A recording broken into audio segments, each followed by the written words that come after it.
सिंध में मुसलसल पाणीअ जी हथरादू खोट ख़िलाफ़ दौलतपुर सफ़न जे ॻोठ नगर मकान में एतमाद वेलफेयर एसोसिएशन पारां मुश्ताक अहमद ॾाहरी, अख्तर आज़ाद ॾाहरी, अली खान ॾाहरी ऐं हुसैन बख्श ॾाहरी जी अॻवानी में कारकुननि हथनि में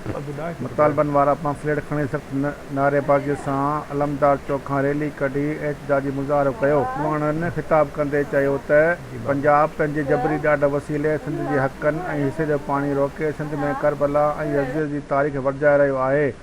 पाणीअ जे उन हथरादू खोड़ सबबि हिक पासे सिंध में लखें एकड़नि ते बीठल फ़सुल सुकी रहिया आहिनि ऐं सरसब्ज़ ज़मीनूं बंजर बणिजी रहियूं आहिनि त ॿिए पासे माण्हू चौपायो माल ऐं पखी पखण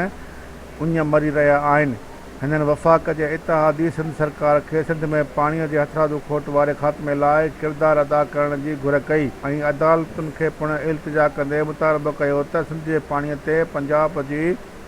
उन धाड़े जो पाण मुरादो नोटिस वठी सिंध खे पंहिंजे हिसे जो पाणी ॾियारे हितां जे समूरनि साहवारनि जी हयाती ऐं ज़रई मइशत खे तबाह थियण खां बचायो वञे।